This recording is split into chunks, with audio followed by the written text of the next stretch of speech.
What's up, film family? Welcome to the Film Room Podcast. My name is Scott, My name's Dion. and today, I'm gonna scan my eye there and make sure it gets a good reading. Dion, we're getting a red ball, dude. Oh, I'm seeing it you got a here. okay. Oh, it's both of our names. It's both of our names, Dion, Oh because we are gonna snap! kill this episode of Hey, Minority Report, Steven Spielberg's 2002 sci-fi action movie. And in this episode, we're going to be talking to the film community in the family meeting. We're going to be getting into the deep dive with our thoughts and opinions on the movie, of course. Finish the episode with the Filmmies, which is our 6 awards that we give out to every movie that we watch. But first, we got to salute the general and give our general thoughts. General thoughts. general thoughts.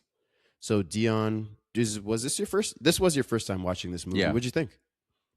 yeah. No, I honestly, when I went into it, I kind of thought it was gonna be like kind of like a cookie cutter, because I went in completely blind. Like I Okay. didn't even know what the movie was about. The only thing I knew that was a future movie, like a dystopian future, but I didn't know what was the rules of this future. So like I don't know why I thought it was gonna be cookie cutter. Like I thought it was gonna be like, okay, it's a future movie. There's gonna be some evil, there's gonna be some new tech, and tech is evil, so it's gonna end up like turning on them kind of thing. So that's kind of what I was Okay. expecting, just surface level. And just expecting just like a fun time, but I didn't expect it to have as much plot twist as it did. That really Yeah. surprised me. The movie really it's exceeded my expectation. I was not, and I don't know why. It's Tom Cruise and Steven Spielberg. I don't know why I Yeah, I didn't think know. they were gonna bring the juice. Yeah, that's why I even if it was like surface level per se, in the sense of like, okay, we're gonna have robots or whatever and the tech is gonna turn on you, and like, because honestly that is kind of what it is. It's not that the tech turns on you, but it is cookie cutter in the sense of there is new tech, there is new like drugs, there is a different world, there is this new pre-crime system, like all that is kind of, I'm not saying it's all the same, but it's the same kind of type of dystopian future type of stuff. But yeah, as soon as Spielberg's name is on it, like your Yeah. expectations kind of go up a little bit. But I really liked it too. I thought super cool concept with the pre-crime, and then have him see himself do a crime. As soon as that happens, you're like, okay, Yeah. I'm locked in. I need to know what happens. He's got to check it out, but like he knows it now, so can he avoid it? So like the themes of free will and stuff, like, and it's within this cool world of like with the eye scans that I just did, and like the ads that talk directly to you, and all that stuff is really cool.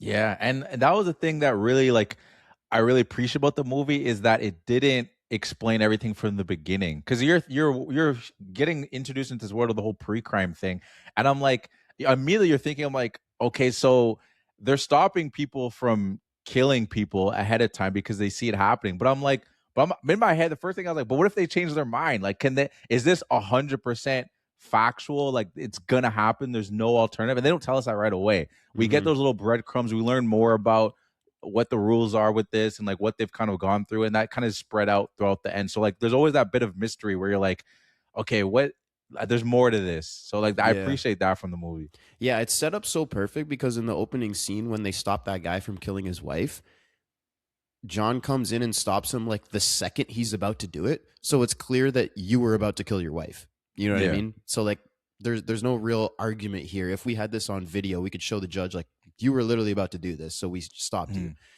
But in all the other cases, like sometimes if it's a premeditated murder, they see it like days in advance and they can just like show up and stop you from doing it. Where, like you say, it takes away that essence of free will of like, I could change my mind, or things go differently and the precogs were just wrong. And now you lock someone up that didn't have to be. So all that stuff comes later on, and like all the twists that continue, like I loved all the twists. It's crazy because like most of the time a movie will have like a twist, and then like there's the aftermath of that and how that plays out. This movie is like they're like bagging them out by the end. Like there's so many twists. It's crazy. There's one of them that I saw coming a little bit, and I'll get into that into the deep dive. But most of them really work for me, and that was just crazy. That it was just kind of like when the last third of this movie is going on, I'm just kind of like strapped in, like what the hell is happening? I need to see what happens next. It's great. Same. No, exactly the same. Because as the movie was going, like I was still enjoying my time. I was like, this is like really fun. Tom Cruise is getting to do his thing. He's getting to run. Yeah. But that's like the funny thing of like me learning like later on that like, oh, Tom Cruise, like he wants to run in every single movie he loves. And then they say run and he runs so much in this movie. I'm like, you must have been bricked up this whole movie. But but it was just like this is a fun like Tom Cruise, like he's right in the middle of doing his Mission Impossible. I think he was filming Mission Impossible 2 or whatever it Mhm. is. So he's just getting into all his action. This is prime him getting into his action stuff. And as we were getting to that point of like with Leo like Crow and everything, I wasn't even really paying attention to the runtime. I just assumed this is where the movie was ending because this is what we were building up to. So I thought we were very close to like this is the end of the movie. And just the fact that it kept going and we were getting those twists was just absolutely insane. Yeah. Yeah. Another thing about I have to say though this movie though is like I absolutely hated the look of this movie. Like I think it's got that 2000 every the movie in the 2000s set in the future like they think everything is just made of like glass and metal like in these so there is some like houses that like are more or less normal houses and like the kind of like the dirty grungy like apartment building and like that stuff's that I like that but a lot of the movie is just really gray and really lame and I don't like it. Yeah, that is like the 2000s approach to the future where it's like either you go very clean with it or you Yeah. go like okay, it's going to be dirty and gray. Like cuz I think I'm the first movie I thought of was iRobot. Mm. And iRobot wasn't really dirty. That movie is pretty clean for the most part.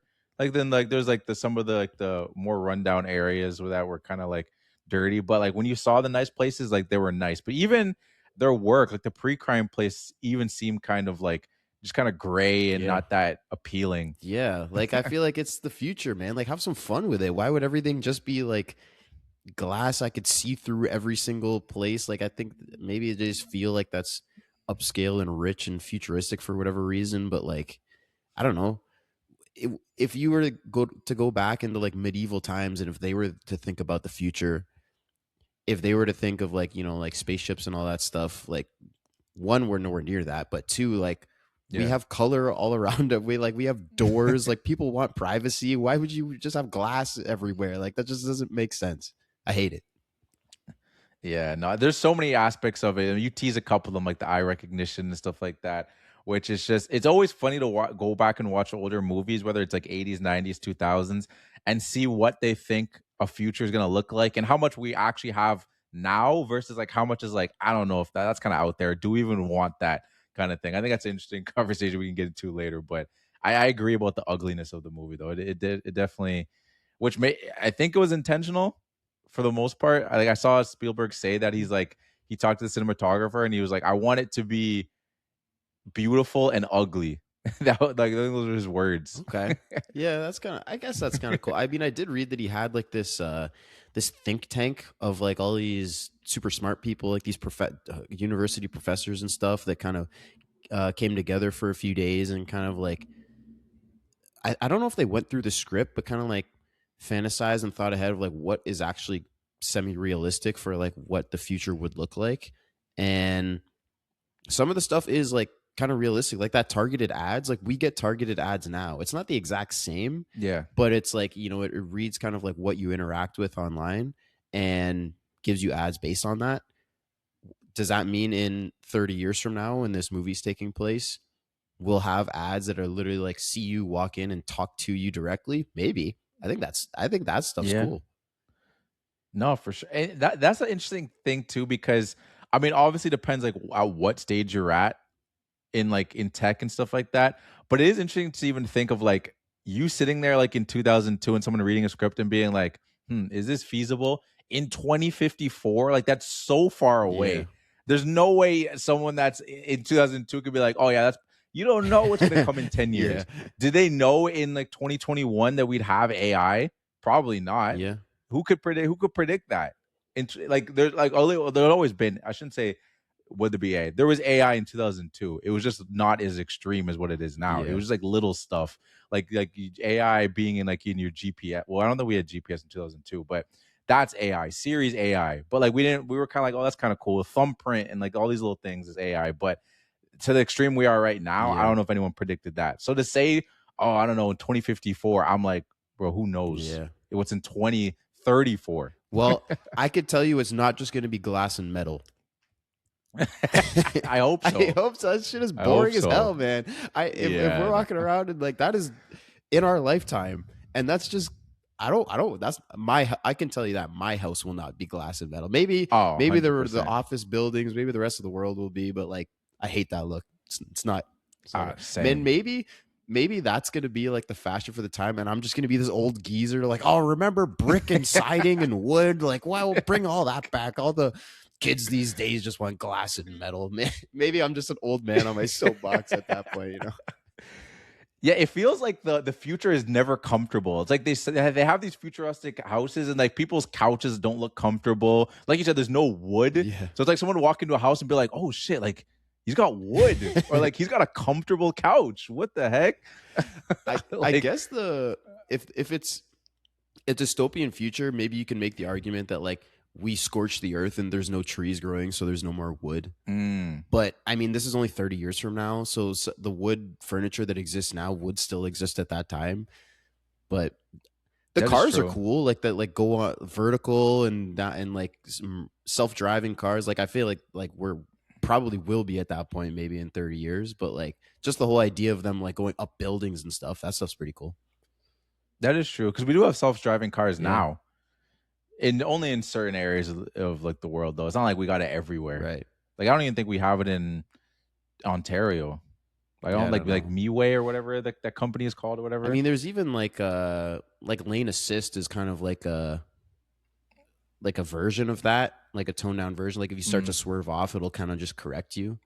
Yeah. But like I think, you know, in 30 years maybe we'll be there where everyone has them. Yeah. Oh yeah. And it almost unless there's like a financial thing. Yeah. We're already on the path there. So it's just unless they're like, it doesn't make sense. This is way more expensive than it's actually worth, which I think is a lot of things. Where like jet packs and all these things where it's just like flying cars. I'm like, is this actually? Are we just gonna have traffic just up top now? Yeah. Like, is it even should we just stay on the ground? Is it gonna? Is gas going to be more? Is it more going to take more gas? Like, you know what I mean? So it's like, why are we even trying to do flying? No, we won't even be running on gasoline at that point. We'll be running on, I don't know, water or something. Ooh. I don't know. It depends what. Yeah, it depends what dystopian future in. I don't know. Is it Mad Max? Like, who knows? There's just so many. You're right. But that kind of ties into the family meeting. Yeah. Actually. Okay. So, yeah. Let's do it. I don't have friends. I got family.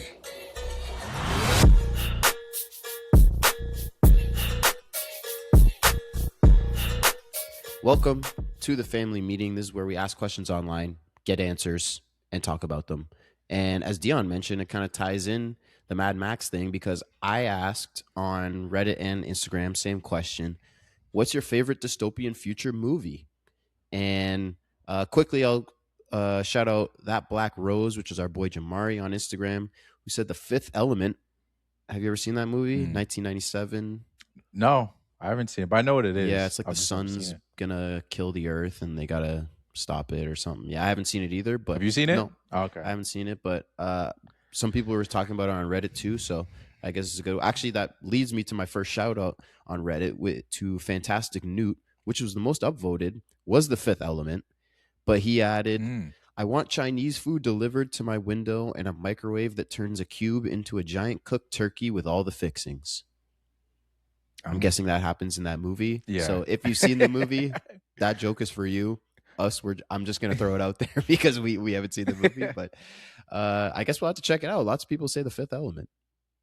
Yeah, no, I constantly I've always seen like videos of it like online and stuff like that with no spoilers. I actually don't even really know. I didn't know what the plot was until you said it. To be honest, I've just constantly heard that's Bruce Willis. Is that Bruce Willis? Bruce Willis is in it. Not Chris Rock. Chris Tucker's in it.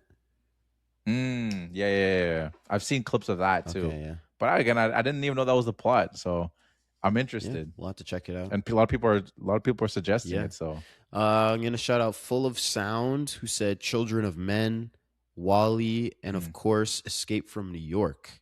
I've seen Children of Men and Wall-E, but I haven't seen Escape from New York. What have you seen out of those? I just haven't seen Escape from New York. Okay. Which I also heard of. So that's Kurt Russell, I'm pretty sure, right? I'm actually not sure. maybe. I actually thought that was like a horror movie. I mean, It could it be. can be Yeah. both. It could be dystopian horror, but I thought it was like a zombie thing. But that also it could be a dystopian future. Yeah, you Like could I guess consider that that. doesn't. I guess Yeah, it's it kind doesn't of have to be tech. it's Yeah, kind of a vague term. doesn't. So Yeah, no, for sure. Because even Children of Men is not technical. That's not because dystopian future doesn't necessarily mean it's a tech future. true. Yeah. It just means it's a future where there's this crazy thing that's happening. Like I don't know if you know it. Do you know what Children of Men is about? Yeah, I've seen it. Or have you seen it? Oh, you've seen. Yeah, so that's not really that's not a tech future, No. really. There is a technical advances, but the whole plot is not about the tech. Right. Yeah. Yeah. No, it's true. I mean, dystopian Yeah. just means like things are going wrong. It's not good. Yeah, And yeah, and it's the future. So that could be Yeah. zombies, could be people can't make babies, could be a whole lot of different things. But yeah. And the crazy thing in Children of Men too, it's supposed to be 2027. is it really? Oh shoot. Yeah. Oh damn. Well, I hope that's not the case. No, obviously not. Yeah. What about you though? Do you have a? Well, I got a couple. Or you have more? Like I just saw Okay. Blade Runner. I saw Gattaca, The Matrix. I saw someone mention Mad Max, like you had talked about. And lastly, I'm going to shout out Frisk Vision, who said 12 Monkeys, and a lot of people were showing love to that. I had never even heard of this, but another I've Bruce seen it. Willis. You've seen it? Yeah, Eloise loves that movie. Oh, okay. She actually put me onto it. It's good. Yeah, it's good. It is really good. Okay. 12 Monkeys. 12 Monkeys. She's asking which movie. Okay. Yeah. She's 12 Monkeys. Yeah. What? Do you have an answer? What's your favorite? It's funny. Like I made a short list too because I was like, I figured you're gonna ask me. A lot of the ones were said. I put like is the first ones. There's so many, so I was like, I'm not even gonna like look it up. But let me just think of the first ones that come to my head: Matrix, Mad Max, Fury Road, Blade Runner 2049, and Children of Men. Those are like the top ones. I was like ones that come first to my mind, and then I want to give some love to ones that aren't like. I had a good time watching. Actually, I'm not going to shit on the first one. Hunger Games is a really cool one to me. That was a cool concept to me. I remember when that came out, I was like, that's a cool dystopian future. It didn't even really feel on its concept like it's a future. But when you get back into it, I was thinking more with the movie. I'm like, yeah, there's a lot of futuristic things in that movie. In Time, I don't know if you remember that movie. I've never seen it, but I know what it is, and it's a really cool concept. But yeah, it's not like this acclaimed movie. Like I wouldn't expect anyone to put on their list, but I remember watching at the time and having a good time. I was like, oh, it's cool. Like you have a clock. As soon as you're turn 25, you only have like a year left to live. It's like that's a wild and that's like your future. currency that you trade with people. That's pretty dope. Yeah, that's just the concept alone. I don't know if it still holds up. And The Purge. I thought that was such a interesting concept in like in a horror in a horror world where it was just like, which that term, it's become like a term, and like it's such a pop culture thing of like, oh snap, like what if there was just no rules for like 12 hours or whatever. It's like, what would people do? You don't have to kill, but a lot of people went to that route. True. Yeah. I think of it's weird. I don't know why I didn't even think of answering my own question, so I don't have like a list prepared. But if I just think off the top of my head, like Edge of Tomorrow is one that I think is really cool. Another Tom Cruise one. Hunger Games is a one that I have a really good time with too. I think the first one is like super great. Just like, oh yeah, this world is really cool, and then like all the action is really awesome. They kind of get a little funky as you go along the series, which is kind of normal. Children of Men I really like too. Wally's a good one that I didn't really think of just because it's kind of a kids movie, but that's a fun movie. Yeah, no, it really is. And yeah, there's so many. Matrix. I had to like cut my list. If I think I could add what's the freaking Will Smith zombie movie, New York. Oh, I Am Legend. I Am Legend. That's a good one. Yeah, that's true. That is a dystopian future. Yeah. Even some people like it goes so long. I saw someone put 28 days later, and I'm like, yeah, that is a dystopia. Like it all. There's so many of them. Yeah. There's so many dystopian future movies that I started looking at. I'm like, let me just stop. It's just such a great because it's a blank canvas. You could do whatever you want, right? You could be like, oh, because you could choose how far in the future you're going, right? You can go 1,000 years and do whatever you want with technology. In this world, that like Dune, we could say Dune is a dystopian future movie. Yeah, like those movies are sick, right? Like you could just do like you're not confined by any rules of society because you're like, no, in this world, this is what happens, and we're like, okay. and then you just explore what happens with these characters that you create. It's such a great archetype. It always works. Well, I shouldn't say it always works, but it always can work. Yeah. It's appealing because it's just appealing because, like you said, it's a blank canvas. You can do whatever. Yeah, exactly. All right. Next, moving on to the deep dive back into Minority Report. We talked about the opening scene a little bit, just kind of like the fact that he stops him killing like right as soon as, and I think like that's what makes the scene so great. I really like this opening scene. I think like the build up to that is pretty slow. Like obviously they kind of use this as an exposition scene, like to really just show us how pre-crime works and who John is, and like the precogs and this whole situation, this whole setup. But like it's built up slowly as he's figuring out who this guy is and where he lives, and they have the countdown, so like that tension is always there, and then he stops him right at the last second. It was dope. Yeah, no, it was like these funny little details too, where it's just like them just scrubbing through the video, and it's just like, wait, that kid's there, and it's like, oh, it's a merry-go-round or whatever it is, and like him going through it and then freaking about like, was the door open or was the not door open? And that's kind of like a funny detail too. Like you think you'd actually like kind of lock in on what house it is, before you get there. The thing that pissed me off about that, where he's like, I need to know, is the door, did he open the door or not? But the water sprinkler is going right in front of that house, and we saw so clearly when he went to get the newspaper that the sprinkler was there. I was like, true. Come on, John, what are you like? You're worried about the door? This is clearly the house. It's the how did that not tip him off? You're supposed to be the #1 detective of pre-crime. Come on, bro. Yeah, no, it's a good point. But no, like as you said, it's such a great way to set the table for the movie, because as we were kind of talking about earlier, it's like this one was so clear where there was no question of it. You know what I mean? Like there was no point where you're wondering like, well, what if he changed his mind? Like it wasn't like embedded in your head like a seed of like he picked up the scissors and then he drops it. And then they come in and be like, yo, we know what you're gonna do. And he's like, no, I was actually gonna change my mind. But he was ready, he was like in the middle of it. So there was no question. Yeah. Okay, yeah, he was gonna do it. Yeah. So I think that works in two ways, because obviously it's just like classic movie thing, last second, like is when they finally disarm the bomb, right? Like it's just the classic, that tension buildup, and it kind of masks that theme coming up later of will they or won't they. But I think like I have a couple like beefs with this scene that aren't real beefs, but it's what we like to do on this podcast.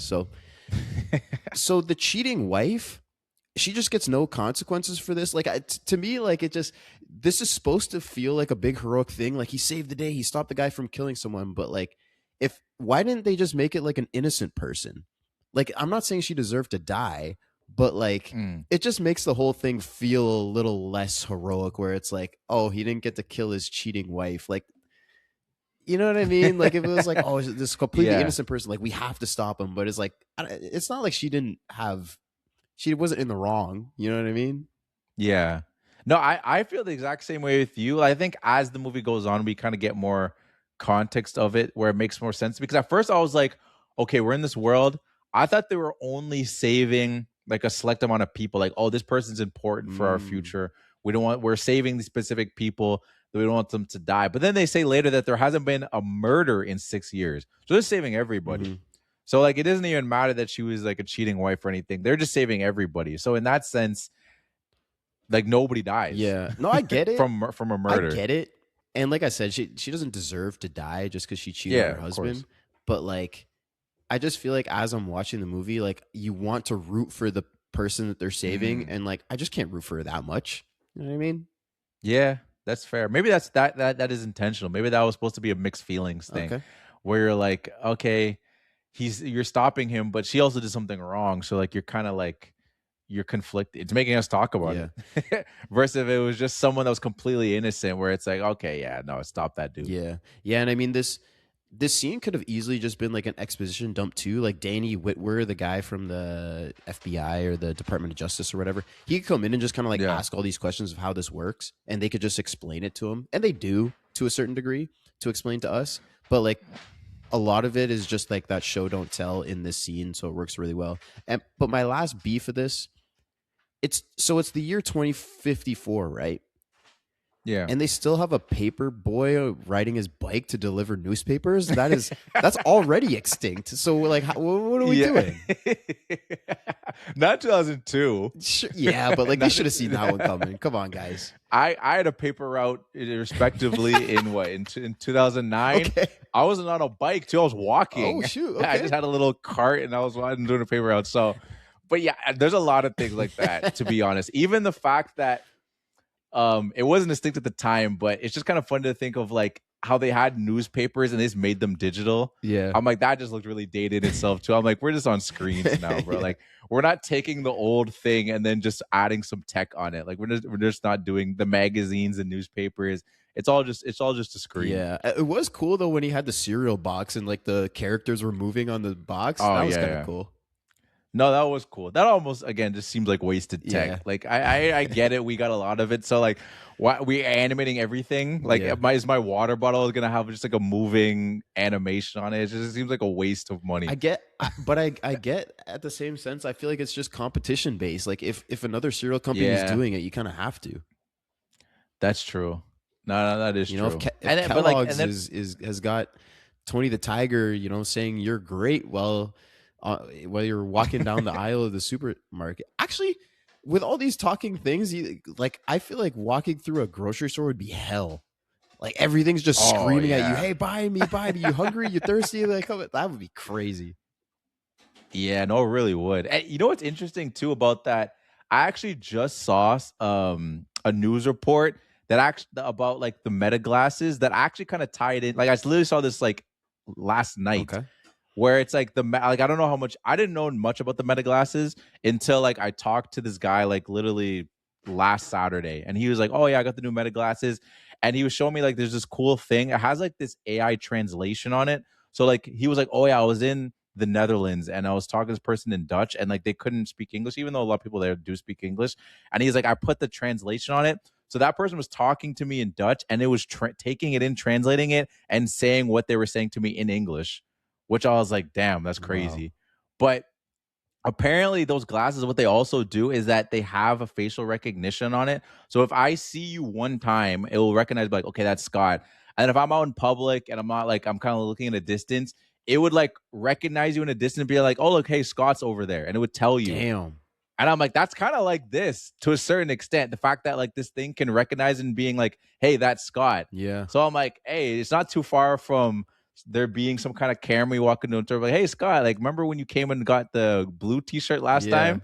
Yeah, that's We that's got why I more think of 'em, that's or so got something cool. similar. I think that's so cool because I don't think that that's unrealistic. I think that we're not that far Yeah. from a jump from that. I mean, I didn't know the Meta glasses could do that. That's kind of creepy, to be honest. It is kind of creepy. It is kind of creepy. And apparently they didn't publicly say that they did it. So like that's why I saw the news, because it was like a headline, like it's a privacy thing. Yeah. Yeah, going out there and being persuaded, you know what I Yeah. mean? Like you could, I don't know if it could tell your emotions, but it could scan you and maybe it could sense that like you're down and be like, hey John, like I know things have been tough at work. Maybe you should go on that vacation. Like that's kind of messed up in that aspect where it's like, hey, because like they're like, hey John, you deserve a vacation. You need to relax. Yeah. Which is, I mean, that's what it does in the movie, which is pretty crazy. It could scan your stress levels or whatever. Be like, oh, John, you're hungry. Why not come get a Big Mac? And you know what I mean? Like but that's what I mean. That's what our phones are doing based on what we, you know, the websites we go to and the kind of videos we watch and stuff like that. It's just a little more delayed because it's not instant and it's not like a hologram. But like, I don't think we're that far off from that. no, definitely not. I think the voice aspect of it too, and the name thing is where we're not at yet. And I think that's like the biggest step too. Yeah. Because they talk about how now this is just coming like a tech episode, which makes sense because we're talking about a future movie. Yeah. But like with ChatGPT, like their whole thing is like people are talking about like, oh, they're gonna have ads. So it's like you might ask it a question like, hey, ChatGPT, like what's the closest da da da, and then it will suggest things based off the personal information it knows about you, and it might be like kind of like a thrown in thing for you, like, oh, maybe you should go to da da da because da da, and you like this, so like it knows like these specific things about you and stuff like that. But I think it's different when it's words on a screen versus if it's actually talking to you. Then it feels way more personal, and that's kind of scary. Yeah, 100%. I don't know how it works in this movie. It's got to like tap into your brain somehow. How like, because it's not a speaker, right? If it was just doing that, then everyone would hear everyone else's name, so it's only talking to you. So I don't know how it does that, but I mean, it's a future movie. No, I'm not really worried about that. No, exactly. Danny Whitwer, I just wanted to add in kind of like, I really liked his inclusion. I think he introduces a lot of mystery of the ethics of, like you said, like the what if people change their mind, stuff like that. Like he really introduces a lot of that. And if there's a conspiracy going on with pre-crime, like what else is going on here? Is there a flaw in the system? The system is perfect, but it would be a human error. I really liked his character. Yeah, no, same. At first, I didn't know what the purpose of his character was. Like, he was coming in there kind of like checking things out, and I was like, is he here because like he's like bad? Like, I don't know if he was like this character that's coming in and he's gonna be the person that like kind of like finds a way to like cheat the system. Like he's trying to learn the system. Like, I didn't know what he was bringing to the story. But no, I appreciate that too, that he kind of asked the questions that we were asking. Yeah. I mean, you kind of, in a movie like this, you kind of have to have a character like that that's like a newbie, so that they can explain stuff to him, so that they can explain stuff to us. But a lot of times, like that's their whole job in the movie, is just to be a stand-in for the audience and kind of go through while everyone else is actually doing the story, but this new person is here just so they can explain stuff. But he was really involved in the story as well. Like him and John, they don't trust each other, so we can question John too, right? We're like, is he fudging the system? Like, what's really going on? And then as soon as he sees himself, we're like, okay, so he's gonna commit a murder. How is he gonna? Does he get around this? Did he like what's really going on here? So like, I like that a lot. No, so I do too. And again, the thing that this movie does really well, which I personally I think is like the best aspect of like any good movie, is just the constant mystery, right? Yeah. Where like we know that there's this distant thing, like his son is dead. I actually just thought his wife was dead too. When he was watching those holograms too, I'm like, okay, they both dead. We later learned that like, oh no, she's still alive. It's just like they're separated. But like we just don't know that, right? You just get these little bits of information later. It's like, okay, she's alive. They just separated. And then she tells why I left him, because like I just kept thinking of my son, which is kind of crazy reason to leave someone. Yeah. Like he's not going through it too. Yeah. I mean, I guess I don't. I haven't been through the loss of a child, so yeah, like, of course. I can't. No, for sure. That I get like he would look like his dad and has those characteristics too, and like we're a family, so I could see how. But like you would think that they would kind of lean on each other and help each other through that situation. So that's what I'm saying. Yeah. But I guess she kind of also does say that it's like he was getting too obsessive with work. So then maybe that was like he also became distant, and it was that fair because even like the we don't really know what happened. We didn't get that flashback until much later. We still don't know. It never gets answered. We know that he went in the pool and then he came up and his son was gone, but we still don't know what the hell happened to him.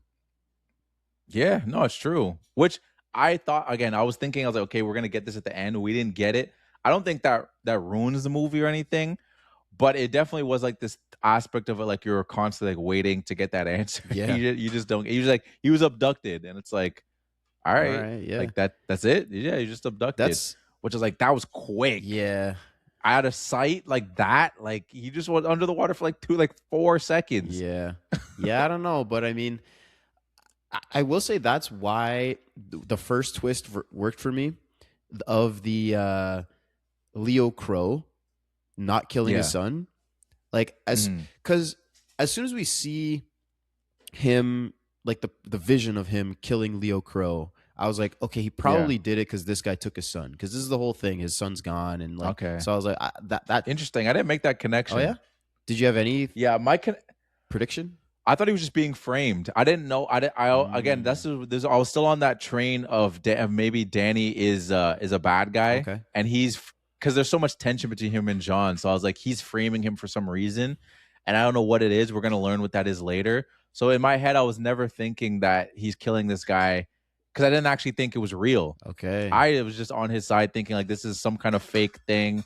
We're in the future. Is it that hard to like maybe like hack a system and then maybe, you know what I mean? So I actually never made that connection. So you were on Danny. Okay. Yeah, I was never really on Danny, but that makes sense. That's a fair prediction to make, I think. But no, I was on, okay, I think he did it because this is the guy that took his son, and he finds out and he gets too pissed and he shoots him. So when we get into the room and we see all the pictures of the kids and the picture of his kid is there, I'm like, okay, I was right. This is what's gonna happen. And then when he decides not to kill me, he's like, wait, no, you have to kill me. I was like, what? He's like, no, you have to kill me or else my family gets nothing. I was like, wait, what? What is happening here? So like that is just totally works. But then as soon as like he's like, nah, someone called me and like told me to do this and like my family, like as soon as that happened, I was like, okay, it's Lamar. That was Lamar. After that, I didn't really know how or well, I guess I wouldn't know. I didn't know that Lamar was then connected to the Anne, what's her name? Anne Lively, like that Anne whole Lively, thing. yeah. But I was like, okay, no, like I feel like I've also just seen that a lot of times where it's like, okay, the big boss of this whole situation, like you don't get to that level without, you know, getting your hands dirty a little bit. So I was like, okay, no, this is probably the guy. Yeah, it's interesting to hear the thought process because like I completely see why you went down that route, but obviously as I just told you, my initial thought was that he was being framed. Mm-hmm. So the way I was looking at it, I was like, okay, we're going into the scene, he's being framed, and then as I was realizing he's not framed, I was like, okay, this is it. Like this is the reason he kills this guy. And I thought we were just gonna roll credits there. Yeah. Where it's like, oh, like almost like ends in a tragedy of like, oh man, like our main character's not gonna kill this guy. And then when you get to the point, I'm like, oh, this guy is a sicko. He's abducting all these kids and he abducted his kid. And you're like, kill this guy. Yeah. And it's like, I know it sucks that like our main character's about to go to prison forever, probably, but like, no. Do it. Yeah. Like just get your get back. And then even when it's established that, like you said, he's like, no, like this is I kill me, I need to get the money, whatever it is. And then Danny comes later. That's his name, right? Yeah, Danny comes later, and he's like, this is like an orgy of evidence. Yeah. Like that was his term, where it's just like you're kind of like, yeah, why this actually doesn't make sense. Why would you have all this the on the evidence of bed? your killing just on the bed? You're like, yeah, that actually didn't make. I wanted to believe it though. Yeah. Like I was watching in that moment, I'm like, yeah, that makes sense. Like, yeah, kill that dude. It's like, wait, yeah, why would he just have everything just splattered all over the bed? It makes no sense. I mean, I guess like the way I saw it, like one, it was maybe my own personal arrogance because, like I said, I was like, no, this is why he's gonna kill him. And then I saw that, I was like, I was right. It has to be that. Now, like, I will not stray from that. I was right. But also, like, this guy is a like pedophile child killer, so like anything he does is like this guy is just sick, right? So like if maybe he spread them all on the bed because he like gets off to them, you know what I mean? Like it's no, that's it's not true. out of the question for a person like this. No, it definitely isn't. It definitely isn't. So even when it's like it's displayed to us, we're like, yeah, I accept that because this guy's a sick guy. We don't understand him, so maybe this actually does make sense. But then when Danny says it, then he also almost makes me feel stupid. I'm like, he's like, come on, this is too much evidence. Why would he just put it all over the bed? And you're like, yeah, I guess. I mean, yeah. I guess that is fair. Yeah, I guess that is a bit much. But I'm not supposed to understand this guy because this guy's supposed to be a sicko. So why I'm not? It's not supposed to make sense. Yeah, that's a great point. That's really funny. So I like when he sees his vision of the murder. And then the movie like really, really kicks into gear at this point, you know, like that's like the big hook, I'd say. Like it takes a little while, I guess, to get to that point. We have the whole like opening scene kind of exposition stuff, and then Danny comes in. But like once that happens, then you're really on the hook. But I will say his escape, I found like to be just super long and a little dragged out. Like, wait, which one? So he sees himself, right? And everyone else sees this. So he gets in the car and he's driving away, and then he calls Lamar. He's like, no, they found me. And then they find him in the car, so his car turns around, so he has to jump on the cars to get out. Then he has this whole jetpack fight with everybody. Like that was just so stupid. I'm sorry. That he's holding on to this guy with a jetpack, and then the guy's just like lying there letting it happen, and like they're talking to each other and punch it. Like that was really stupid. I didn't like that. The car factory fight was kind of fun though. I will say that. Yeah. He's getting packed up into the car like while through the assembly line, and then they have like these pulsing like blaster guns. That was kind of cool. Like it was silly, but it was fun. I like that part of it. Yeah, I 100% agree with you on the jetpack thing. That whole thing was silly because it's just like, man, you guys look so sorry. Yeah. There's like 8 of you with jetpacks and weapons, and he's just dummying you. Like Ridiculous. it isn't like we're supposed to, I get it, it's Tom Cruise. And he's got like the whole Dom Toretto thing. I guess he can't lose a fight. Yeah. But like it was just, I know, it just like it was a little goofy. I'm like maybe it's probably slapped in the theaters. It's like it just looked cool. It's just a good visual. It's just an excuse for Tom Cruise to do some cool stunts. Like I'm sure he wanted to actually jump from a car to car, but they were kind of like, "Wait, this doesn't exist, Tom. We can't actually have you." Yeah, but I mean, jump. I feel like you could have, if I were to redo this scene, take the jetpack part out completely. You can have him start in the car, have him like jumping through cars, whatever. Maybe he breaks his way into a car and like hacks it and starts to drive it or something, and he ends up at this car factory, or like he jumps into a car and he can't hack it to drive it, but he can like reset it to factory standards or whatever, so it just goes back to the factory. So now you end up in the car factory, they chase him there, and then you have the factory fight from that. So like, because like the car jumping around, he's Tom Cruise, that's what he does. That stuff's fine. And like I said, the assembly line getting packed up in the car, and then like they come out and they like see the finished product of the car, and then he like lifts his head up and he's just inside. I was like, okay, that's sick. So like that part was dope, but the jetpack was just so stupid. I was like, just leave that out. But the rest of it, like, you can do it a different way. Yeah, no, that's completely fair, and I agree. I think watching that scene, I was like, you could have just gave him a little bit of tech, because it's too much on the one side where it's just like, why can't these guys get him? Yeah. Like it was starting to get a little goofy where you're just like kicking them off and all these things, or it's just like, just even like level the playing field and then just have him be smarter with the tech. Like he's more elite with them. Maybe don't give him a jetpack. Maybe he has a jetpack. Maybe he just has a new piece of tech that allows him to like disable their jetpacks or something. Just something. Or he beats up the first guy, steals his jetpack. Now he has one. There you go. Yeah, because especially like the one where he was just dragging him and they were going through, that was just kind of like, it was just really goofy. So I definitely feel you on that. I got to shout out the Family Guy moment when he meets Dr. Hinneman. I guess they end up saying it actually a bunch throughout the movie, but when the first time she explains like what a Minority Report is, I didn't expect that to.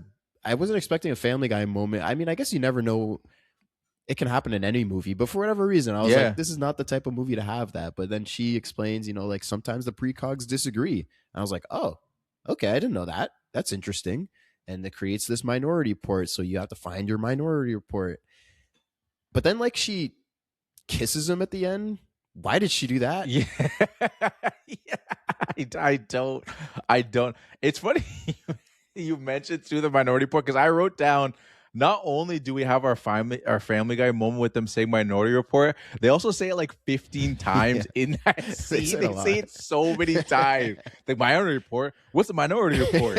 And it's like, you gotta find that Minority Report. But what's like, they kept saying it over, And I'm like, okay, this is our Family Guy moment. Family Guy seed. Just like, it's our Family Guy seed.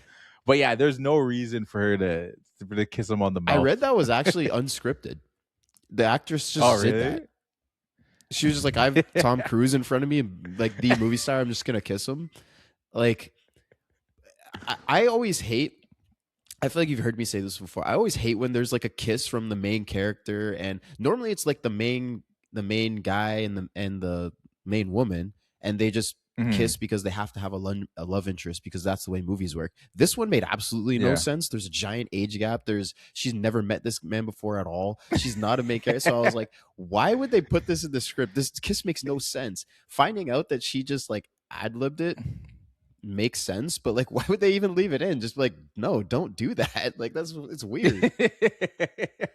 Yeah, I mean, maybe Tom was just getting like abused in this movie, because later on, that assistant, like when he goes to the what's his name, Doctor no, not Doctor, Dr. Solomon Eddie. Yeah. He's the guy that like gives him his new eyes, whatever. His assistant comes out, Greta Van Eek or whatever, and like she comes out all weird. She comes out of the bathroom, And then when she's helping him, she just like grabs his butt Yeah, just out of that's nowhere. I'm like, was that in the script too? Was Tom just getting groped his through this weight? whole movie. Yeah, damn. Yeah, like Spielberg's looking, is like, was that in the script? I'm like, yo, Tom, you good over Yeah, there? it's Like, I don't 2002. know. It was a different time. I Can't guess do that so. anymore. Yeah, that was, it was just so, it was so unnecessary. Next scene I want to talk about was going through the mall when Oh yeah. when Agatha is like telling him to do all this stuff. Like, that was sick. They're just walking through. She's like, oh, the umbrella, grab that. Okay, no, wait. And then the balloon guy comes and blocks their vision, and then leave some money for the homeless guy. He's gonna trip those guys over. That one was a little silly, but whatever. Yeah. And then she reaches to this woman that's walking by. He knows, don't go home. What? Who's he? What does he know? Why can't she go home? I need to know. Yeah, that part I agree was really cool. And as I was watching it, I was just taking it in. I'm like, this is cool. But then it also kind of confused me at the same time, because I was like, I thought they just saw near deaths or like deaths. True. What's like, there was no death that happened in the mall that maybe she helped. Was she's told that girl not to go home because her husband's gonna kill her or something? Yeah. Or like, what's all these little things? This girl's gonna recognize you. This guy's gonna drop his suitcase. Why is she seeing all that stuff? How much of future stuff do they see? Just random little things in the mall. I mean, they do say that Agatha is clearly the strongest of the three. Yeah. So I guess it's just that. Like, the other ones can only see deaths. Agatha can see everything. Mm-hmm. Yeah. Which again, I thought was cool. Like, I think one of my favorite was the what's it called? Leave that guy change, and then like they trip over him, and like the balloon thing. I get that one was like, because she kept saying wait. I'm like, okay, I see where this one was going, but like the change with the homeless guy, like all that little stuff was just fun. Yeah, it's just fun. I mean, you're walking the streets on the run with a future seer. Like, I feel like you have to have this kind of scene in it where she's just like you have to have her show her abilities, like show what she can do and help him escape. I think it really worked. And it was funny too, like right before the scene, because he brings her into this cyber parlor, I think they called it, where you can you can get the dude's getting visions of the girl giving him a lap dance. There's like the guy wants to kill his boss and stuff. But I thought it was funny when they opened one up and the guy is just surrounded by people like, oh, you're so great. Oh, no, you're so great. No, you know, thank you. No, I am great. That was hilarious. No, that was hilarious. Yeah, I will say one thing too, to bring it back to the mall scene, which I thought was kind of funny, where it's like Agatha is picking and choosing the way she wants to help him get through this mall, because one moment she's like, wait, let's go to that balloon so they don't see him. Mm-hmm. But at the same time, they see them. And then she's like, oh, drop the coin so those people trip. But I'm like, so you knew they were coming. Why not do another wait thing so they don't even see you? So they don't have to do the whole trip over the hobo thing. Like, she was just like picking and choosing where I'm like, what do we do? You're just getting cute. I think she's getting cute with it. I think that's what what it was. And what's wrong with that? No, there's nothing. There's nothing wrong with being cute, I guess. That's fair. So Danny then like figures out the whole Anne Lively thing. I guess he doesn't figure out who did it, but he kind of realizes that it's not like, I mean, that was always a kind of a question. Like, Agatha kept showing the Anne Lively thing, like, can you see? I don't know why she was saying that. I feel like she maybe could have said something a little better, but I know that was another thing too, which again, it's playing on this mystery of the movie, so it's a constant thing. But I'm like, why did she not give him more? Like, she just like that again. I feel like is maybe she actually doesn't know all the answers, but it also feels like she's kind of being a little cute. Mm-hmm. Yeah, just give me more. Stop saying the same thing over and over. Yeah. But yeah, so I really like that scene of like Danny kind of figured out bringing Lamar in, kind of explaining to us, because I didn't see that coming. Like, we knew that there was like a Minority Report there that was deleted, but we didn't really know what that actually meant. So he's like, look at the ripples in the water. So like, and then the way he explained it, being like, so somebody hired someone to go kill Anne Lively, knowing that pre-crime would stop it. So then at the exact same time, they could then do it dressed the same way. I was like, oh snap. I did not think of that. That's a crazy way around the system. That was cool. Yeah, like the whole it's called an echo, right? I Yeah, think that's what echo. they called Yeah, it. That the whole concept of an echo. Yeah, no, that popped me too, where I was like, oh snap. Cause I was like, how would you get around this? Like right. I assumed it was just like some kind of like almost like a deep fake kind of thing. Like you create a video image that that goes on the screen instead of actually what's they're seeing. So then that would just confuse them being like, Wear okay, a mask or that because I something. thought so that's what I thought was happening with John, where it's like, this is just a fake video. This isn't actually real. Right. Or this is someone wearing like a Tom Cruise mask, like in Mission Impossible. Yeah. They're just wearing a John mask, and then after it's done, he takes it off and it's someone else. Like that's what I assumed it was. So the echo concept is crazy and creative. Yeah. No, I didn't think of that either. But Lamar then kills Danny, right? And Yeah. he even says it like as he's figuring it out, like, "Oh, what do you hear? I don't hear Yeah. any footsteps, no pre-crime, like they're not coming to save you." Like, why? Why did the Yeah, I precogs don't not see know. that? My only thought was like, because Agatha's gone, right? John took Agatha Yeah. away, and she's, like I said, the strongest of the three. So without her, can they just not, like, the caretaker or whatever had said that, like, no, they're a hive mind, like they, one does not work without all three. So maybe while Agatha's gone, there just is no pre-crime. So that's why he's like, Mhm. I can kill you right now because Agatha's out of commission. But other than that, Yeah. like, maybe that's it. But if it's not, then like, how are they not seeing this? Yeah.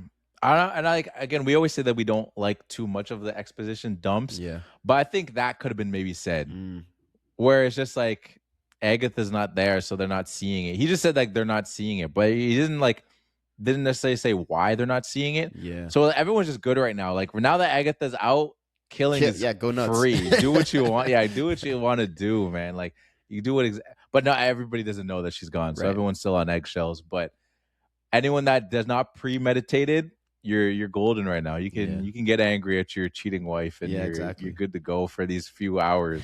But yeah, no, you're right. I was thinking the same thing too. I was like, why are they not watching? Like, Mhm. okay. And after that, did you think, or did you know that Lamar was behind the Anne Lively kill? No, I still didn't make that connection. Me neither. Because to me, I was like, why? There was no, I didn't understand the reason why, so I didn't initially make that connection of, oh yeah, it's definitely him. Because True. there was no reason necessarily for me to think that. Yeah, I mean, now we know what it is, right? Like, because she wanted Agatha back, and he needs Agatha for pre-crime, so it makes sense. Like when Yeah. that final twist, which is so great too, like the final twist of like him making that call, like when he calls Lamar and then he goes there and they have like their face to face.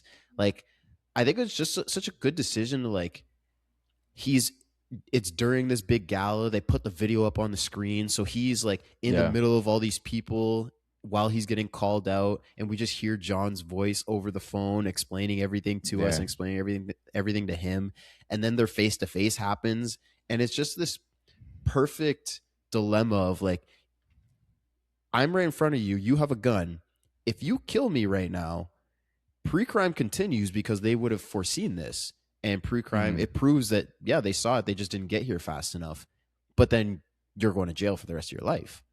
Or you don't kill me, the precogs were wrong, and pre-crime ends. You're still, I guess he wouldn't be free because now everyone knows he killed Anne Lively, but Yeah.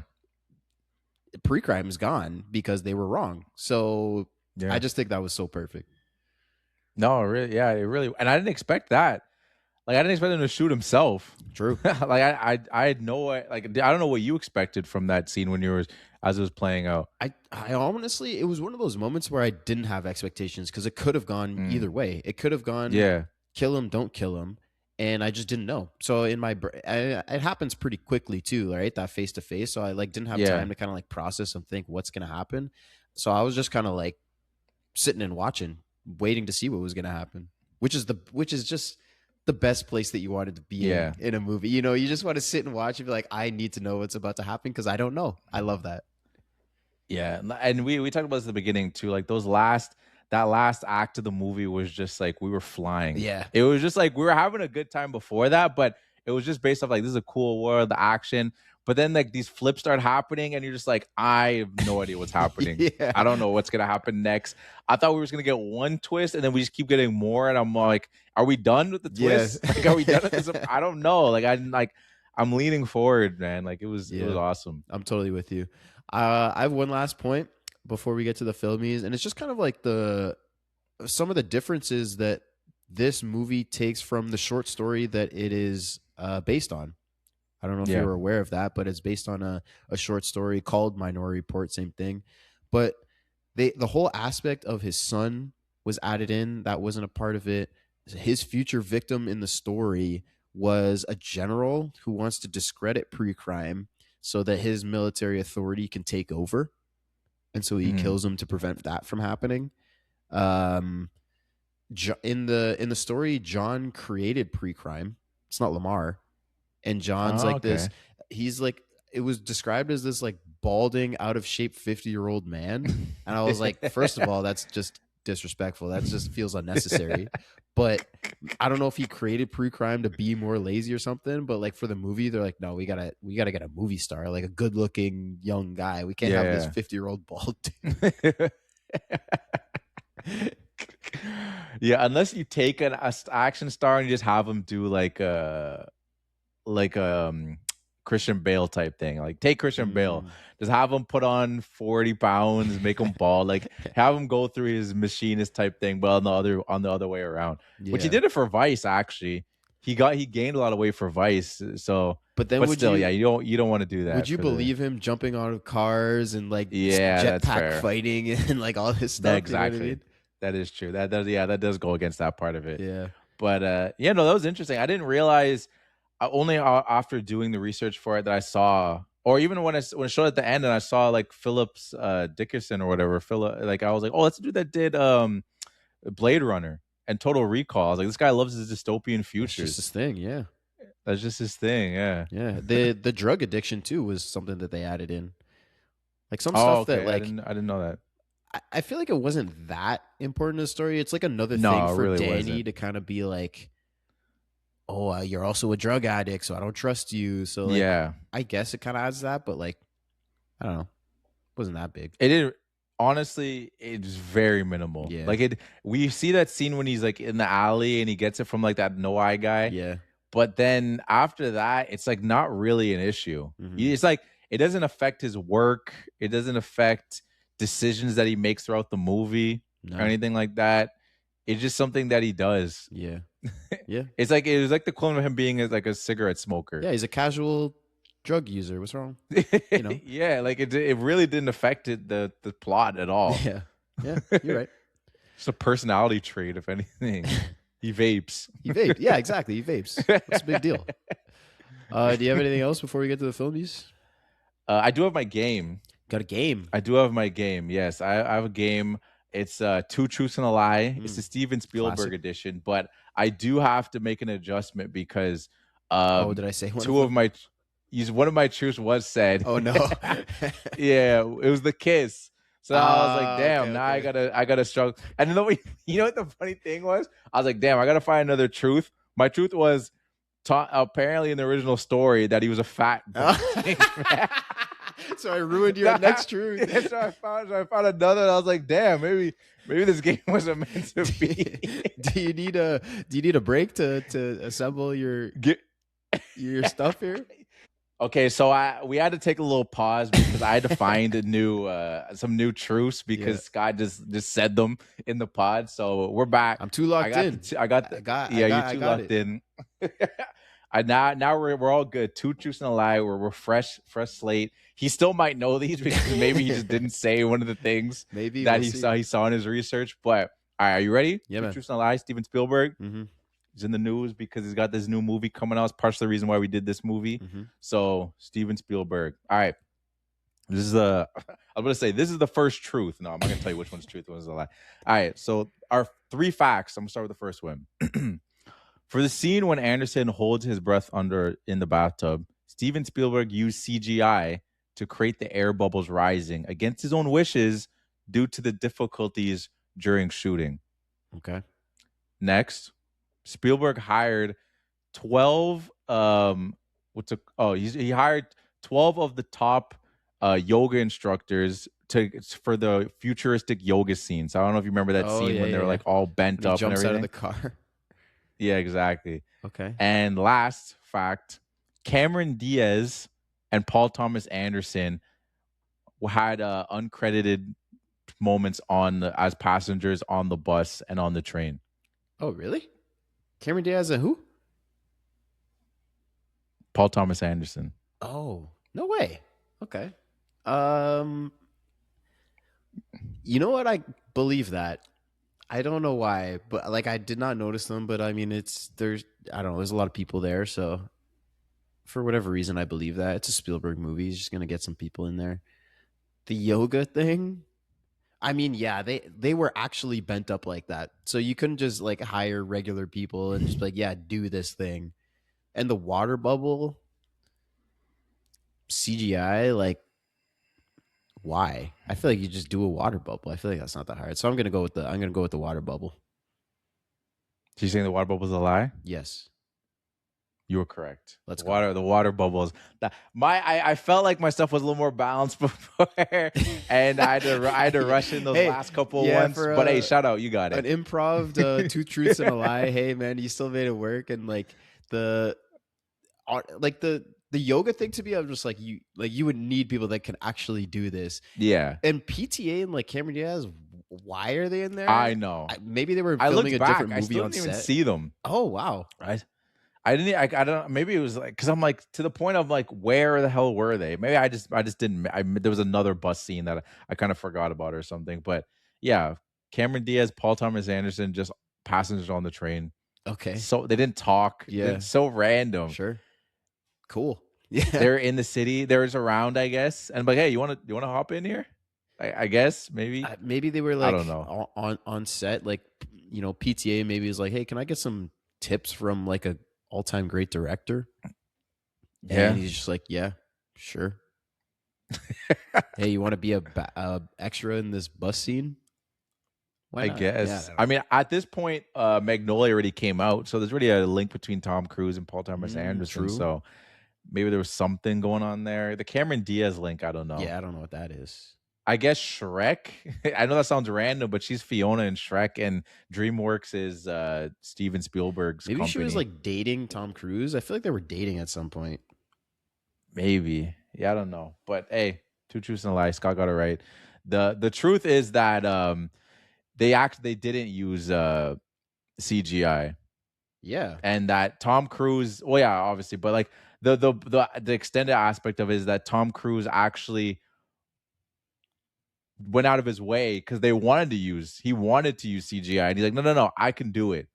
Like I can create that bubble. I'll make it work. You go back and watch the scene. It's actually kind of impressive. It comes out of his nose. Oh, it does? And then pops up. Yeah, that's why it's crazy. Oh, that changes everything. That's harder to do. Well, I guess. And maybe if you remembered it, then maybe you'd be like, no, that was CGI. Because I went back, you watch it, it comes out of his nose, and then the bubble comes up. I'm like, that, I don't know, how you practice that. I mean, you just like breathe out of your nose, but it has to be so controlled that it's just one bubble. I wonder how many takes. That's what I'm saying. That's what I'm saying. That's why. Okay, maybe if it would have been more believable if I knew how much you saw that scene, because then you'd been like, no, that seems pretty crazy. I mean, I saw that they got obviously. one bubble to pop out of his nose. Yeah, I just figured. I don't know, for whatever. I didn't remember that it was out of his nose and not his mouth, but I just Googled it. Cameron Diaz and Tom Cruise are not dating, nor have they ever been romantically involved, apparently. But yeah, because I think Tom was still dating. What's her name? Nicole Kidman. But they were on Vanilla Sky together in 2001, so they were friends. Yeah, it could have been that. So, yeah. I don't know. She came to visit her friend on set and jumped into his movie. But do you have anything else, or is it time for the Filmmies? I think it's time for the Filmmies. Let's get it. Let's get into it.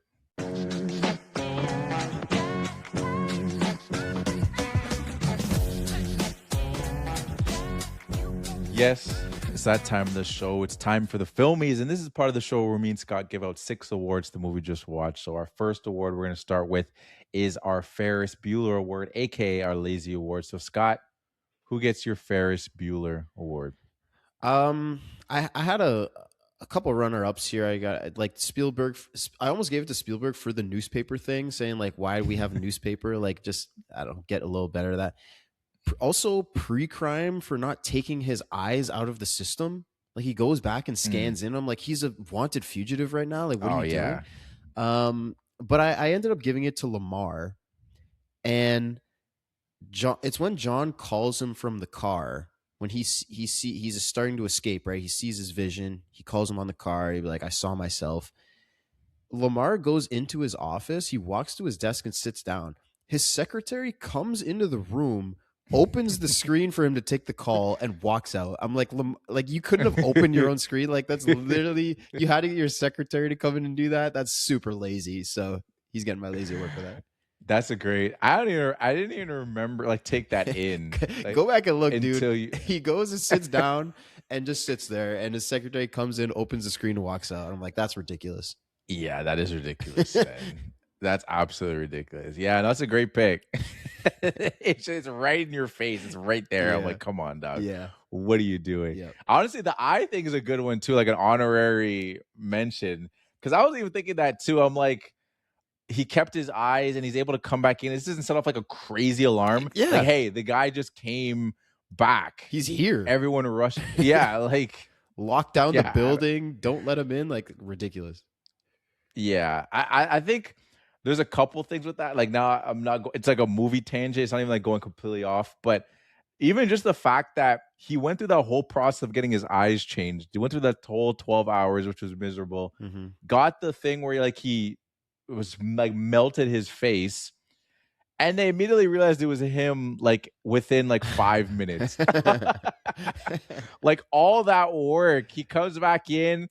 And like they recognized him, and they're like, "Oh, look, he's in there. He's trying to grab Agatha." And I'm like, "What was the point of all of this?" He put himself through so much torture. Yeah, the only thing, I guess, because there's the whole eye scan thing, right? So he's like, as soon as I get even close, like they'll pick me up. So that's why I have to change my eyes out. And the melted face, I guess, is like just so like he can walk into the front door. But it is kind of funny though that it, like they still just like, hey. That's John. Stop him. And also, this is my another honorary. I wrote this as an honorary as my Ferris, but before I get to my actual one, the fact that he steals Agatha and he kind of goes into like this toilet bowl kind of thing where they just like flush away. Yeah. And they're like, "Where did he go?" I'm like, how do you guys not know where that leads? Yeah. That's like they're all just confused. Like, where is he? Where did he go? I'm like, what? Yeah. Why is that there and nobody knows where it goes? That's a really good... Yeah, because if in the scenario that you need to flush this tank or whatever, if one of the precogs gets like scooped away in that, like you would need to go know where to go get them. And I guess John, I would think, knows where this goes because he knows that they're not just going to drown and die. It's going to go somewhere that they can then get out of. Yeah. That's a good one. So that's funny. Yeah, but my actual Ferris goes to Fletcher, and this is it. I almost kind of like connects to another Ferris that we gave to someone else. Where at first they're lazy because they go into that building and they want to use the spiders because that was a cool futuristic thing. They have like these spiders that kind of do like their own little like these mini robots. Basically, they use them to check the building for 27 people, which isn't that much.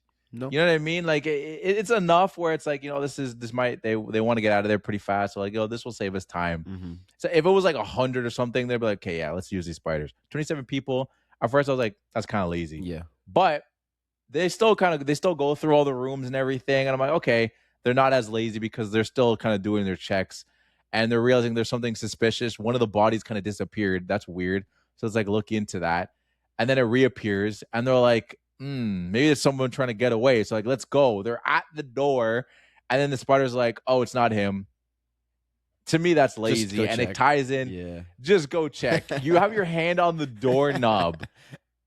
Just go check what's going on. Like what's going on with this guy? Why is he disappearing and reappearing? Yeah, like what's going on here? And I connected to like Ferris's mom when she goes all the way home, puts her hand on the doorknob to check on Ferris and doesn't check all the way. He's like, no, he's good. You already came all this way. Yeah. That's a really good pick. I mean, I totally kind of just like disregard it because like the spider goes in and like checks like, oh no, it's not him, and they're like, okay, perfect. But also, in this world that like people can swap their eyes out. That's what I'm saying. So if you're if someone's clearly trying to hide from this thing, it didn't work, but someone was trying to hide, and there's the possibility that they switch their eyes out, like, and you're right there. Just open the door and check. Yeah, it's a great pick. That's what I'm saying. That's all I'm saying. But thank you. There's a laundry list of Ferris Bueller's, but yeah, good picks. Next one we have is our fit check, self-explanatory. So who gets your fit check? I gave it to Anne Lively, just the all black fit with the red coat. I mean, like, we see her for the first time just kind of like drowning in the water, and her red coat's kind of floating around, and like we just kind of see that vision a few times. So like we're always just kind of aware of what we're looking at because of that red coat. So I think it's like it's pretty apparent in that sense. And then we see the full vision in her at the lake and everything. And I mean, it's a dope coat. There's not really a ton of fits going on, so yeah, no, that's a great pick. That's a great pick. It did stand out to me because we saw her that vision so many times. So like there was so much emphasis put on her. So like there was something there. Mm-hmm. But like you said, for the most part, there wasn't too much going on. Mm-hmm. And it was one of those situations too where it's not a world where like everything is everyone's just like got dirty fits on or something like that, and you're like struggling because like all these fits are pretty whack. But nothing really stood out to me. So I went the opposite route. I went worst fit. Nice. I'm bringing worst fit back.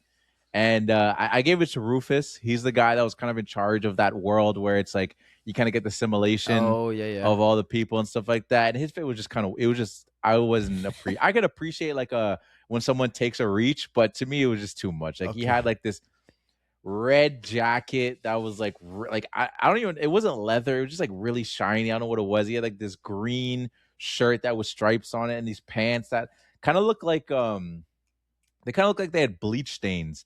You know, like when you bleach something and like in like spots and like maybe it'll turn like orange or something like that. The pants kind of had all that. And then he was also wearing like these flip-flops that were kind of shiny and stuff like that. I'm like, there's too much of a reach going on here. Like there's not like, it's not like when you wear like the one loud shirt and then everything else is kind of plain. So then the shirt pops, or like you wear the loud shoes, but everything else is kind of plain. Everything was just loud and nothing matched. It was just a lot. It was just a lot. That's so awesome. I had to give Rufus the worst fit for that.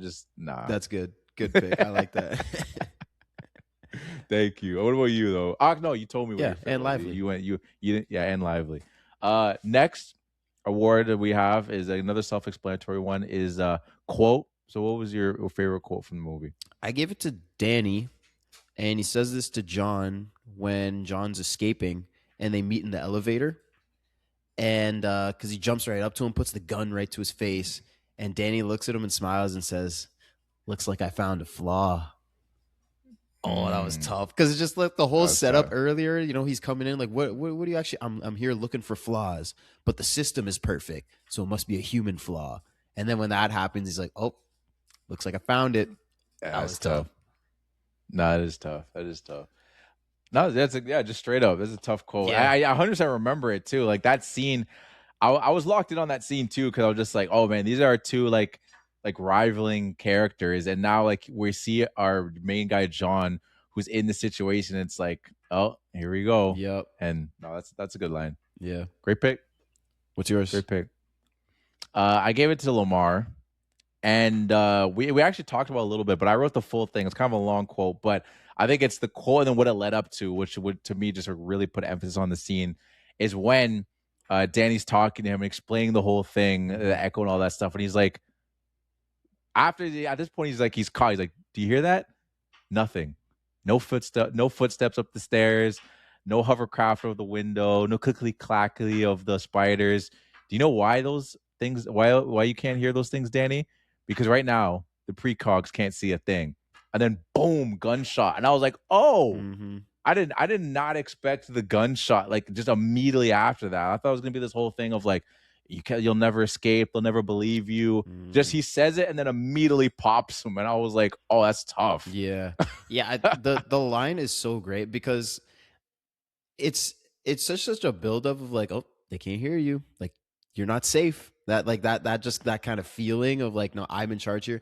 But like I will say I did see the gunshot coming, because when he gets into the room, Danny gives him the gun and says, "Look, we got John's gun right here." And I, like I said, after the Leo Crow thing, where he's like he said someone paid me to like set this whole thing up, I was immediately on Lamar at that point.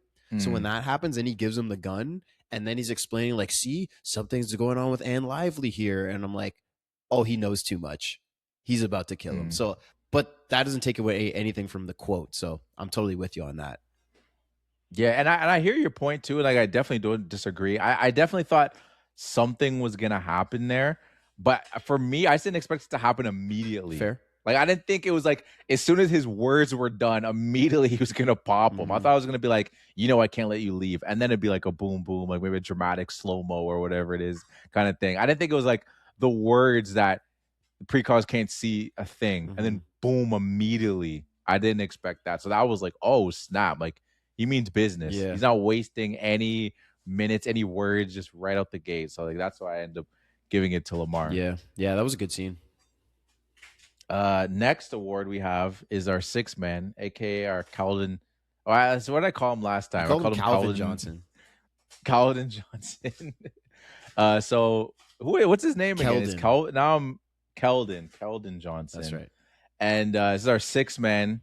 So we give this award to someone who shut out in their small moment. So who gets your sixth man for Minority Report? I gave it to Dr. Solomon Eddy, the eye doctor. Okay. This guy was just wild, just really eccentric. Oh my god. Yeah. Like he was burning victims and then like doing plastic surgery on them. I didn't really even understand that. Why would you be doing that? Like they come in for plastic surgery, and like if you were burning them to kill them, I don't know. But he's just a crazy dude.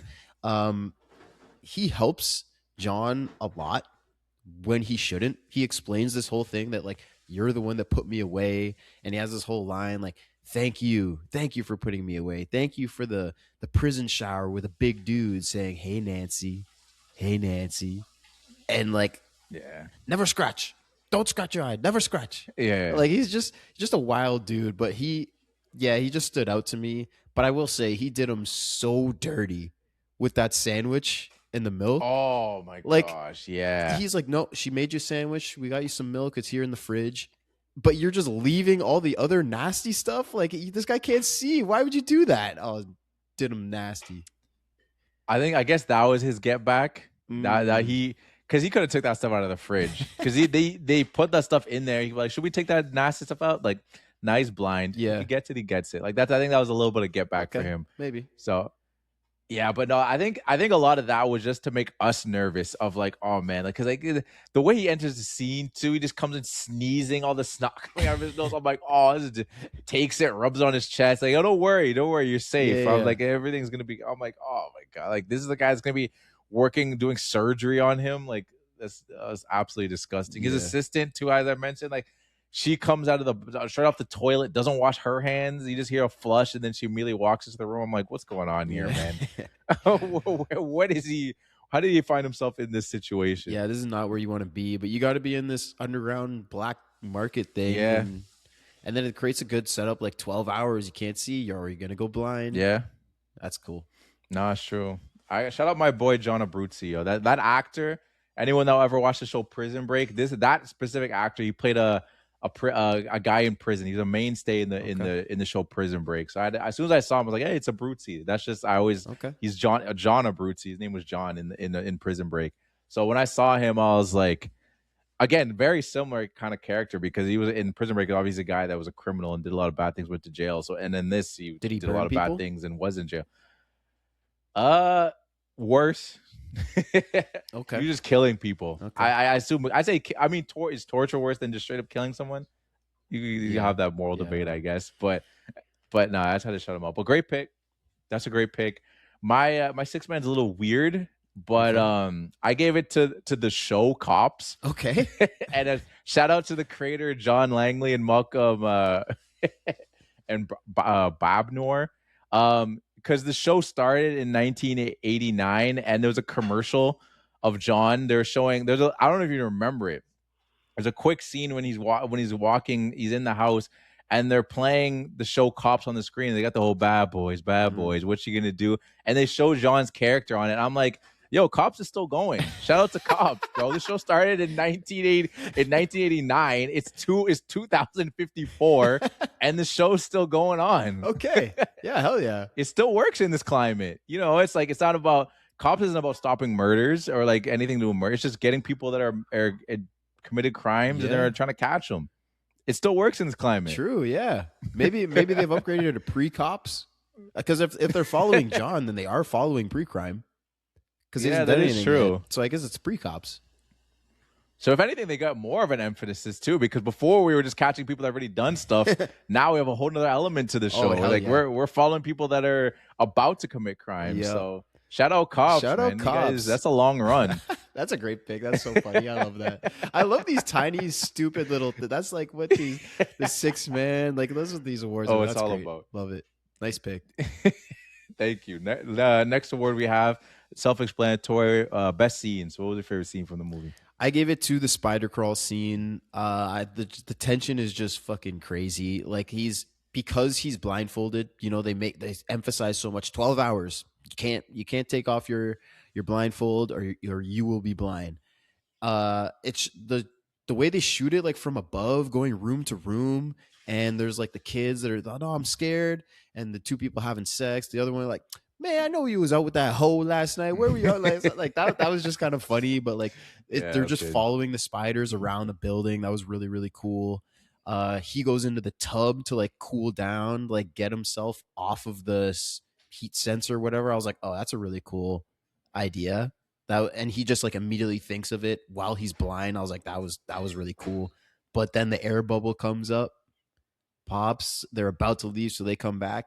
So I guess he opens it up and he blinds himself in one eye, I guess. Yeah. That never really comes back. I thought it would, but like the scene was just really cool. Yeah, so is he blind in the one eye then? I mean, he must be. He said, he said you can't, if you take off the blindfold, you will be blind. So unless he was lying. Yeah. Maybe that was his get back like too. The odds. You leave the blindfold on for like half an hour, but he's like, nope, 12 hours. Yeah, maybe. Or it was like, it's a high probability, but you're Tom Cruise, so you're okay. You're not blind. But but no, that's a great scene. Which is why it's also my favorite scene. Hey, let's certify that. Certified. I kind of figured it's funny we didn't talk about it. Yeah. I mean, we kind of did. We talked about it a little bit. But yeah, when we don't go too deep into scenes, then usually sometimes it feels like, oh, it's probably. But it's so funny. You said all the, like, I really wrote down tension. You said tension. I wrote overhead camera shot of like going from room to room. I wrote the creativeness of doing the cold plunge for him to disappear. Yep. I wrote, obviously the bubble was a big thing. The only thing I guess I'd add on to it, which is almost like a part that kind of made me laugh actually, is like the bubble thing happens and there's like a main spider, like they're all like doing their own thing, but there happens to be like kind of like an alpha spider that kind of he makes his way through and they're all kind of waiting behind. He gets on top of there and he's kind of sitting there for a bit. And he does like the shock, but I don't know why it made me laugh because I felt like it was kind of sassy because he just did it so quick. Just a little. I don't know why. He's kind of just like looking and then just a little, and then he comes up, and then all the other ones come up, and I was like, why did he do it like that? Why did he just come up immediately and then just zap? Why did he do like a zap and then pull back? Yeah, that's really funny, and that's actually a really good point about just like the spiders like having this, like the way that they interact with each other, because even. They try to go into the room at first, right? And John puts like a towel under the door, like he's hotboxing the room. And so they can't get under the door. So then they kind of look back and one of them finds like a grate that they can open up. And then he kind of like looks at them and is like, look, we can go in through here. And then they all kind of like, it's so weird. Like they, like you would think that they just like can speak to each other wirelessly, but no, they have to like kind of, they're like little mouse, like little spiders, I guess, that you kind of look at you like, look over here. Like that was kind of funny. And you just assume that they're all the same intelligence. It felt like that one was like a leader. Like I assume the same one that went in and said, "Hey, let's go down here," was the same one that went in 100%. And went back. I can, let's guarantee it 100%. Yeah, exactly. Yeah, we have there's no proof it was. They all looked identical, but yeah, I felt like it was the same one. It was. Yeah, that's the lead spider. That's the Jack. I don't know. Yeah, I was coming up with some kind of Jack. I don't know, Jack. That's a Jack. suitable. Hey, Jack Champion plays Spider in Avatar, so maybe that's like a weird connection you just made in your head. That's exactly what I was going for. Yeah. Yeah, of course. Certified scene. Last but certainly not least, we have our creme de la creme MVP. So who gets your MVP for the movie? I gave it to Spielberg. I thought he created tension so well throughout, like all the big scenes. Like we talk about all the different twists like that are coming constantly, and like there's some of them are slowly built up. The opening scene too, just like the slow build up of what's going on. I think that the logistics of all the twists, like they're happening constantly, but like the timing feels right, and like it's so easy to make it to look back and say like, yeah, like it timing, everything's smooth, everything goes well, but like because it's done right, you almost don't have to mention it. It's one of those things where like if it's done wrong, like you won't notice it unless it's wrong. So the fact that like it goes, everything goes nice and smooth, I think I give him a lot of credit for. The choice, I think, of having the phone call at the end was like really cool because they could have just done this face to face, but I think the phone call really worked. There's a lot of explaining to do just with this whole pre-crime in this world and everything, but it doesn't feel really overwhelming the way he uses the opening scene for a lot of it, but it's also just not an exposition dump. It's not boring. Like it's still an exciting scene while explaining stuff. So I think I just think that there was a lot of really good choices that he made, and the movie really works.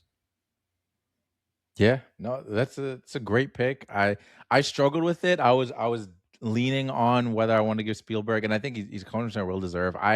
This is a callback to our first episode. I ended up giving to someone else, and I literally did the same thing I'm doing with I did with Tom Hanks, where I said that we're gonna do other Spielberg movies, so he'll get some MVPs from those. So yeah, but he never will because we'll never do another Spielberg movie like we've never done another Tom Hanks That's movie. so funny, man. But I ended up going with Max von Sydow, who plays Lamar. He's the guy. He's the actor that plays Lamar. And to me, I thought his performance on both sides of the character was really well done. Obviously, there could be some direction there from Spielberg that gave him, but I just think he displayed it really well.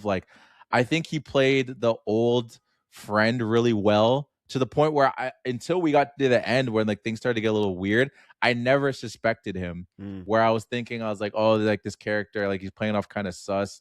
Like maybe this guy, like I got to keep an eye out for this guy. Like maybe he's gonna be something. And like him, I really liked the turn of the villain where he was just like, I feel like he was just like straight gangster with it. Like there was no moment, which kind of happens in movies sometimes when like someone's been made and now there's like the complete villain just like comes out. I felt like he just stayed cool, calm, and collected. Like he gets discovered and he does the whole line of like, do you hear that? Like, you know what I mean? Like he doesn't kind of like go into like this evil monologue kind of thing. Like he's still calm, boom, shoots the dude, takes his call, acts like nothing's changed. Even when Jean's wife like realizes that like, oh, like I never said that she drowned.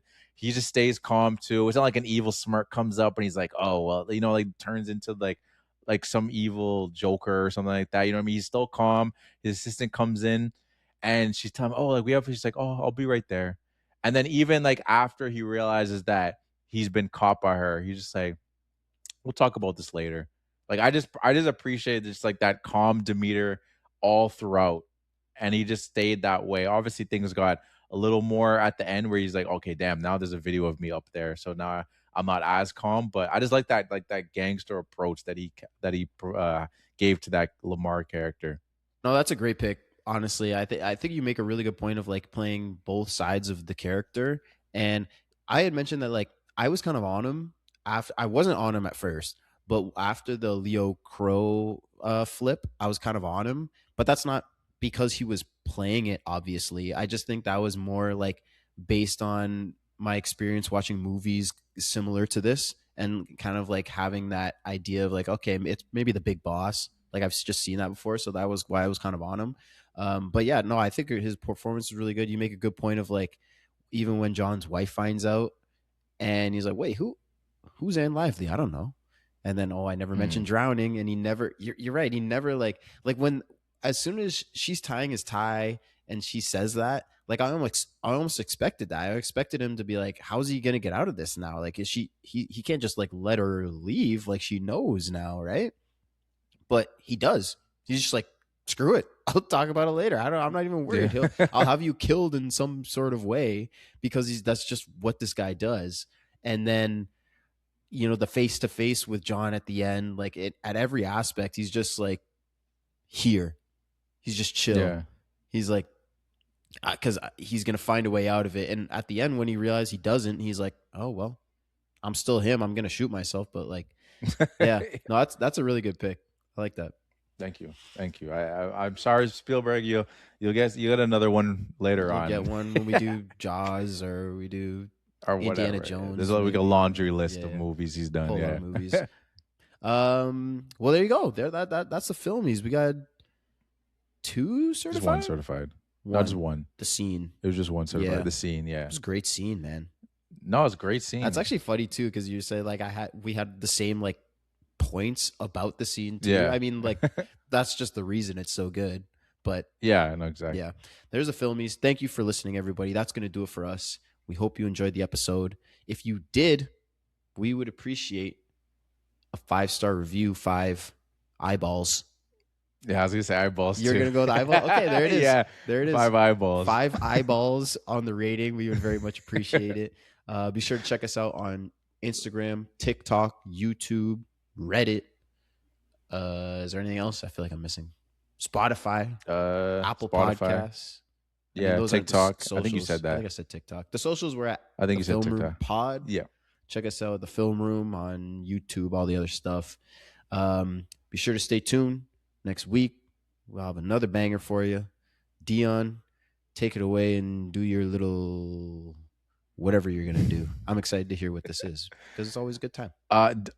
Don't get too excited because I actually forgot to do one this week. Okay, off the dome. Let's see. What do you got?